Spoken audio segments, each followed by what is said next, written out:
since I've become, I don't want to say since I've become a Christian because I've been saved for a long time, it feels like, but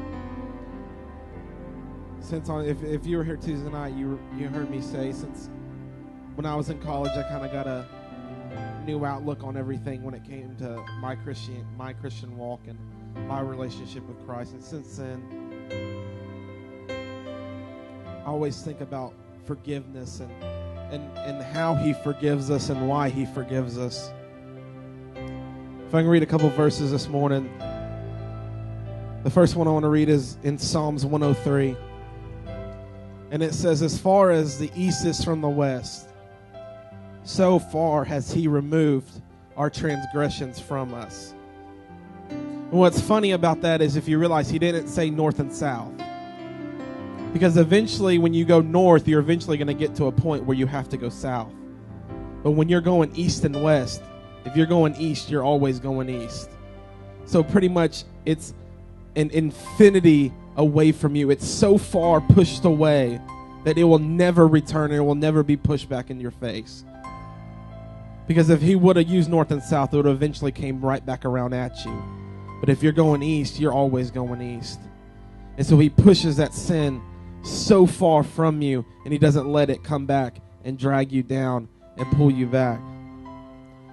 The next verse that I have is in Micah, chapter 7, verse 19. It says, He will again have compassion on us and will subdue our iniquities and will cast all of our sins into the depths of the sea. Now, I don't know about y'all, but when I go swimming, you see I'm big. I don't usually go deep sea fishing anytime soon, but when I'm swimming, I remember when I was young and it used to be a deep pool. And you know when you're swimming down and deep and it feels like your head's about to cave in because of the pressure of the water. I just imagine what it's talking about here is He puts it down so far, thousands of feet, that pressure just crushes your sin and it gets away from it. That's how much He wants you to know that your sin gets away from you. How much He forgives you. He crushes it. He literally takes it and crushes your sin. It says that it can't touch you anymore. It can't bother you anymore. Until we start realizing in our lives that our past doesn't make our future. We're not going to get anywhere as Christians because we dwell so much on what we did yesterday when Christ said today is a new day. Doesn't matter what you did yesterday. That's where grace comes into play. You can mess up yesterday and get right today and get back on your walk with Christ. But we don't understand that because we've been taught to dwell and look at those old mistakes and look at the crap we used to deal with. Look at it. Look at what you've done with. But the thing is when we go back and look at it, that's when we keep revisiting it. And that's when the stuff and the crap comes back in our lives and we mess up again. Christ tries to tell you, let it go. I've crushed it at the bottom of the sea. It's nowhere to be found, but stop bringing it back up.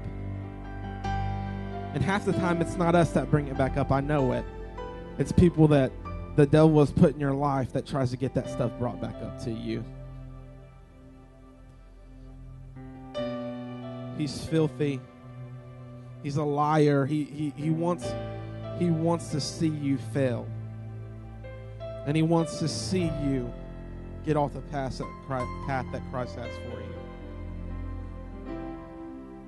So stop visiting that old stuff. Stop bringing it back up. Like the first verse said, it's gone.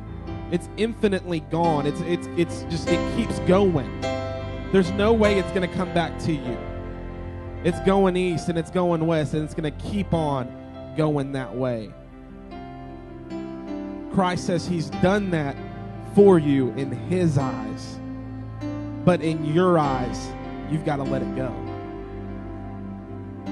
I know it's hard and it's a little thing to see things through Christ's eyes. But if there's something you can see through His eyes today, is let that old junk go.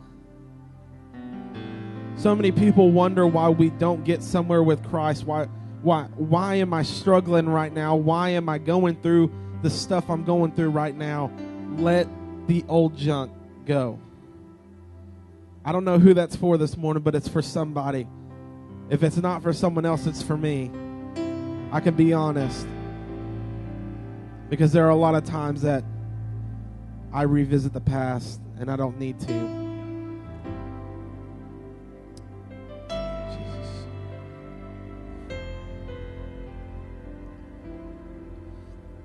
You know, sorry, Dad, I got something else. Something else I was looking at the other night. I wasn't going to say this, but I have to. I said it the night that you didn't make me. You let me preach on Tuesday because you weren't here. Where the Bible talks about how Christ, He's the author and finisher of our faith. But then there's another verse in the Bible that says He's not the author of confusion. But sometimes the thing is they go so good together, because to have faith, you can't have any confusion. You have to be dead set on what you want, what you believe. It's so great how those verses tie in so much together, because God is not an author of confusion. He wants you to get there. And to be honest, what confuses me most in my life is when I look back on what I could have had, or what I should have had, or what I think I should have. I've told this story before, but I'm going to end with this.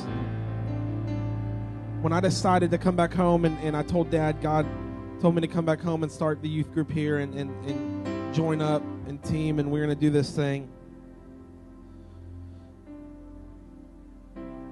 I had been looking for about 5 months trying to find someone to go play baseball. I just wanted to play ball so bad. Then God gave me that word, and I told Dad, within a week, I had 3 schools call me and tell me, why don't you come play for us? And it was just like the devil was like, look at what you could have. When I finally decided to make the journey with Christ and to get deeper in with Him, nothing looked like it was going to go right. And then all of a sudden, I get these calls. And I just said, you know what? I told Courtney, I said, I can't. Because that's just the devil holding it in front of my face and saying, look what you could have. But God was saying, I gave you something, go get it. And He was to say, I'm here right now. Are there times I still revisit that? Yes. And that's what I'm talking about this morning. I cannot let it go, and I have to. To get deeper with Christ, I've got to let the mistakes I made in the past, but the mistakes that made me get on the road I'm on today,